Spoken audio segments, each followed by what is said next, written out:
Welcome to TAC Talks Shorts. My name is Mel Hartley from the Training Accreditation Council, or TAC, and today we are going to have a short talk about complaints and what to do about them.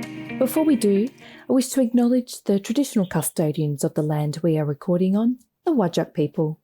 We wish to acknowledge and respect their continuing culture and the contribution they make to the life of this city and this region. Today's short talk is about dealing with complaints you may receive in your RTO. Nobody likes complaints, and for many RTOs, receiving a complaint from a learner or other stakeholder may be confronting. However, responding to complaints can be a useful and important process. Under Standard 6 of the Standards for Registered Training Organisations, training providers must implement a transparent complaints policy. This policy needs to cover the conduct of the RTO, its trainers, assessors, and other staff, as well as any other third party which may be providing services on behalf of the RTO. Importantly, the RTO's complaint policy must also cover allegations involving the conduct of learners which attend the RTO. Complaints are a window into the workings of your RTO and provide an understanding of your client's expectations and experiences.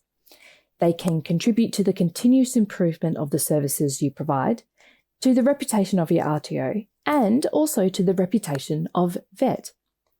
However, the best remedy for complaints is prevention, and this can be achieved by making sure that learners are fully informed of the services you offer or don't offer, and that they understand their rights and responsibilities. The next best solution for dealing with complaints is early intervention. It is important to encourage discussion and resolution when a grievance is felt.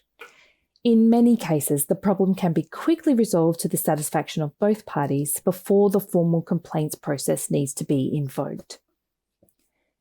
Another way to prevent complaints is through continuous monitoring of your RTO's activities, learner responses, and by showing a willingness to listen and act where appropriate.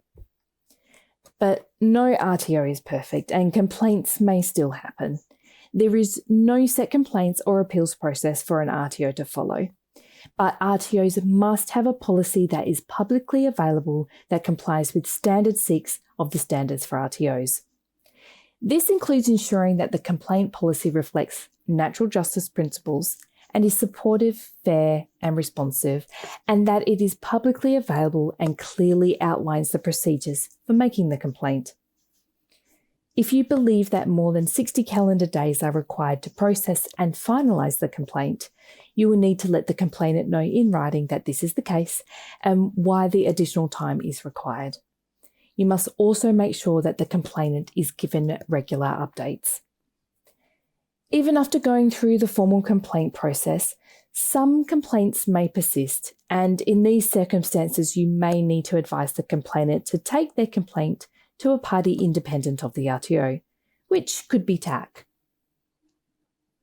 Once the complaint is settled, it's important to reflect upon the complaint and its outcomes as part of your RTO's quality assurance process so that the likelihood of the complaint arising again is reduced. This is further outlined in clauses 2.2b and 6.5 of the standards.